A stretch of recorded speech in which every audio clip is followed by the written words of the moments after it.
Hello, people of the internet. I came across this article while looking at COVID 19 statistics. Ferris State professor who called COVID 19 leftist stunt allegedly tweeted slurs placed on leave. I'm not going to read the article, but basically the story is a physical science professor at Ferris State University has been placed on administrative leave after reportedly calling the coronavirus pandemic a leftist stunt and allegedly posting racist, anti Semitic, and homophobic slurs on Twitter. Now, when I first saw this, I thought it was just the run of the mill story. A politically incorrect slip of the tongue, and then people overreact and lose their minds. But no, this is much different. And that's why I thought it was interesting to look at this. And I just want to read this for you, because it's quite a trip. And you don't got to agree or disagree with it, just listen to it. And,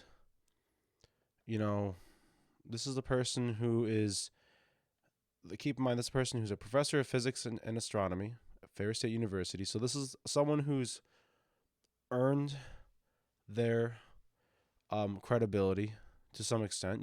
They've gone through an intensive education.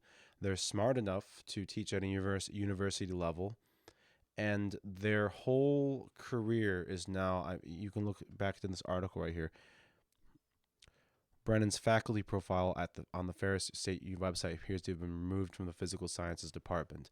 This person is probably going to get fired, and he's probably going to have his life destroyed to some extent.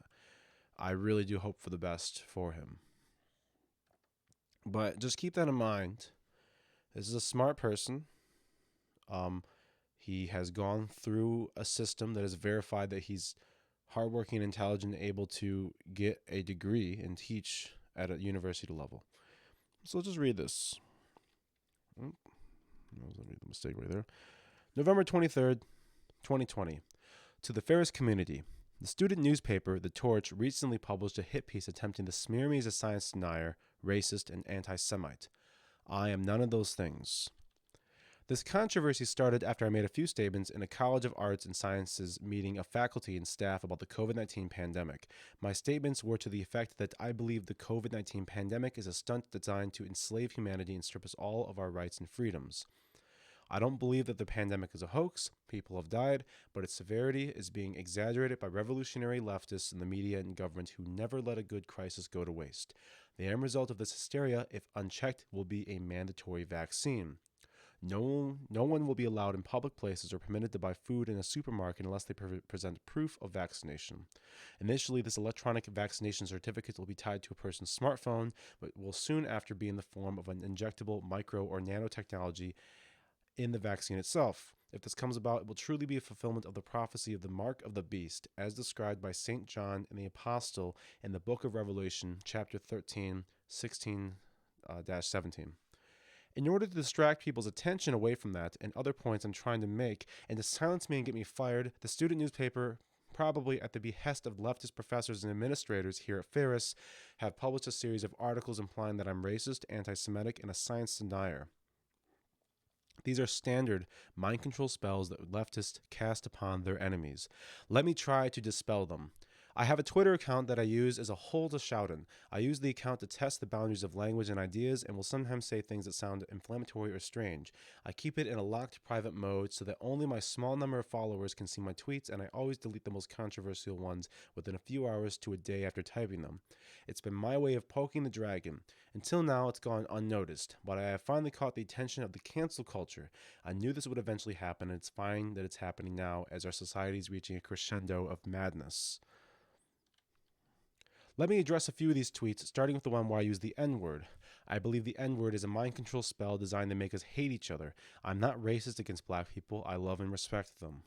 But I reject the premise that there are certain magic words that should never be used in any context or by certain people. I uttered the word to try to neutralize its power, and its implied meaning in the context of the tweet was a synonym for human being or person, since I used it to describe people of different races. I deleted this tweet within a few hours of typing it back in June 2019, way before I made the COVID-19 comment, so someone must have screenshotted it and have been building a portfolio to use against me for when the time came. Ironically, my casual use of the N word in that tweet isn't the most controversial thing about it. It's that I'm calling out a huge scientific and historical frauds. It's that I'm calling out the huge scientific and historical frauds that I believe have been perpetuated since the mid 20th century. There is real science, but there is also fake science. Fake science is an instrument of oppression. I believe that Bill Nye, Buzz Aldrin, Neil deGrasse Tyson, Anthony Fauci are human beings of worth, as we all are, but I believe they are telling some lies and are part of a system of lies. Besides using the N word, a linguistic atom bomb that I only use to get people's attention, I also said atom bombs are fake. The atom bomb has got to be one of the most fear inducing, oppressive ideas of all time, and fear is the mind killer. After rewatching the footage of atom bomb tests from the 1940s, 50s, and 60s, it appears to me that they are just films of explosions of large piles of TNT made to look much bigger through special effects. By filming an explosion at a high frame rate and playing it back in slow motion, an impression of immensity can be achieved. Other special effects techniques, such as front projection, forced perspective, and superimposed images, also seem to have been used in some of the footage. A combination of these techniques was used to produce the surprisingly real-looking tornado scene in the 1939 film The Wizard of Oz. The best special effects were then and still are a military secret, and were only used sparingly in fictional films of the time to define a false frame of what was real on film. Hiroshima and Nagasaki were firebombed and flattened overnight with conventional bombs. There is much more to the atom bomb deception, but let me move on. I also said the moon landings are fake. The films of the Apollo moon landings were faked using the same special effects bags of tricks that were used to fake the bomb. But the most powerful argument for why I believe we did not land on the moon is that the inner solar system is a blast furnace, and the sunlit surface of the moon is over 700 degrees Fahrenheit, not 250 degrees Fahrenheit, as NASA claims. That is why the moon glows red during a lunar eclipse, not because of the refracted red light from the Earth's atmosphere, as Bill Nye and Neil Tyson would have you believe. The shadow of the Earth's atmosphere is blue, not red. Now I have to address the tweets I made about Jews and the Jewish mafia. The Torch article conveniently didn't mention any of my undeleted tweets showing that I support the existence of the State of Israel and believe the Holocaust was real, not fake. The Holocaust was perpetuated against the Jews in order to hijack their nation and take them hostage. Hitler and the Nazis were the means to this end. Hitler was a golem, an evil monster whose rise to power only happened because he had financial support from global elites in the United States, Great Britain, and other countries. King Edward was famous for his early support of Hitler, and that's why he abdicated. Henry Ford, Prescott Bush, and international corporations like Bayer and IBM were also supportive of the Nazi regime. I do not believe that middle-class Jews are involved in an international conspiracy, only that a number of their elites are. Furthermore, the great majority of elites involved in this globalist conspiracy are not Jewish. It's not considered anti-Italic to talk about an Italian mafia. No one would think you believe all Italians are in the mob if you were to talk about that, so it shouldn't be considered anti-Semitic to talk about a Jewish mafia. Israel and the Jews should not be blamed for the crimes of a small number of mobsters like Jeffrey Epstein or Ghislaine Maxwell, who use pedophile blackmail to control American politicians. I'm not an anti-Semite. I love and respect Jews just as I do all races, and I pray for Israel just as I pray for America. The entire world has fallen under the spell of a satanic globalist elite. Their end goal is a technocratic one-world government where everyone, Jew and Gentile, will be microchipped and tracked 24/7. They use the rhetoric of social justice and cancel culture not to bring about equality, but to smear and silence anyone who opposes them. We will be equally enslaved if they have their way.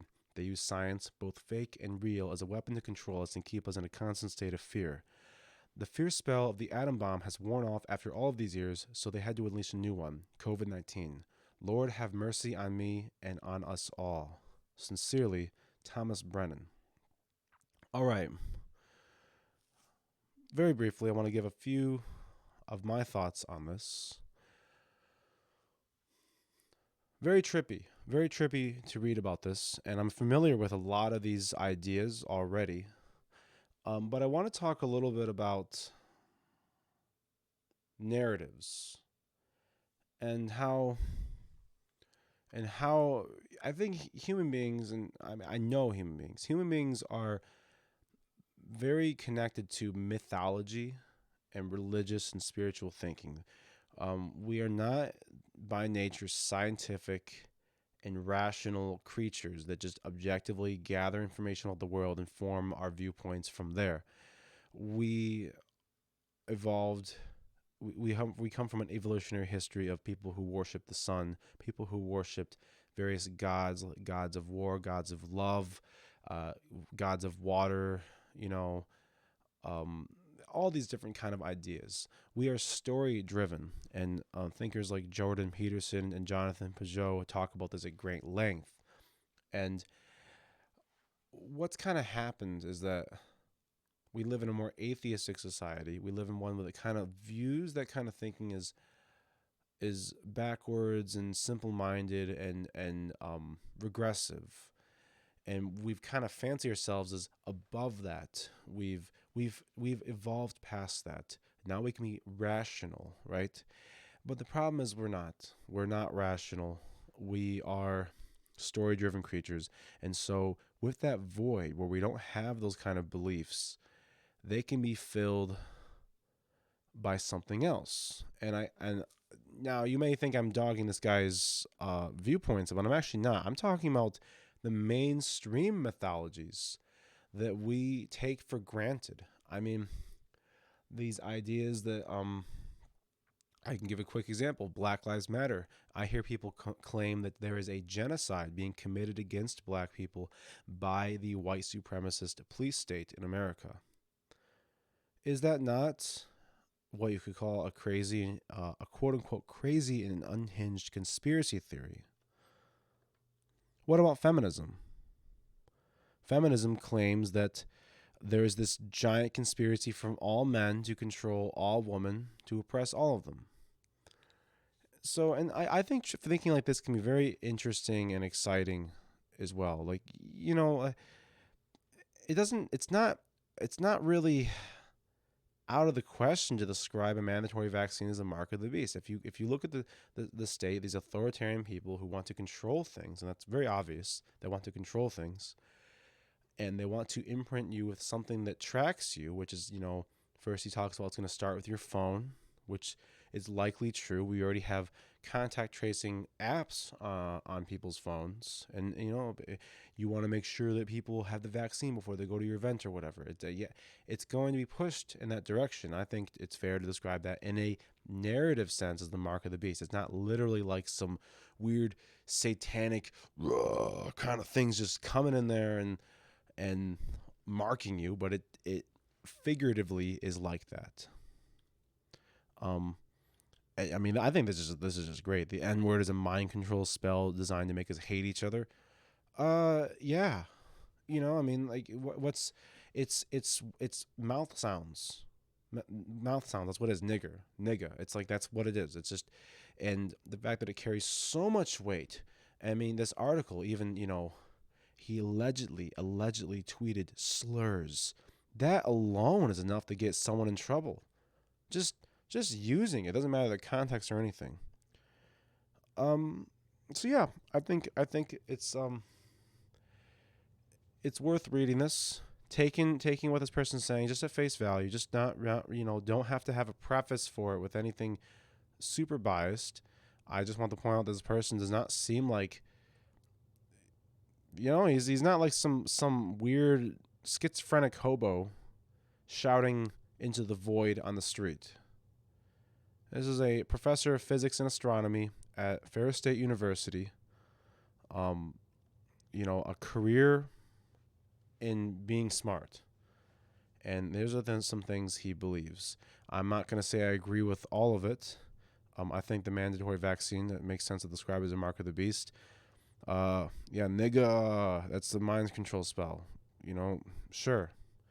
Atom bombs are fake, moon landings are fake. Well, there's some skepticism there. I mean, if I find it really hilarious how defensive people get of that kind of stuff. It's like if it was so easy to prove that if it was so preposterous to argue that moon landings are fake, you wouldn't be afraid of these apparently silly little arguments here. The Jewish stuff, it's the same thing. Like once again. Yeah, you're going to talk about how all these white people or all these men occupy certain spaces of power, but you can't say same thing about Jewish people. It's just, once again, it's this needlessly inflammatory, allegedly tweeted slurs, anti-Semitic, meant to make you feel scared. Anyways, Thought I'd read that. Think about it. Interesting stuff.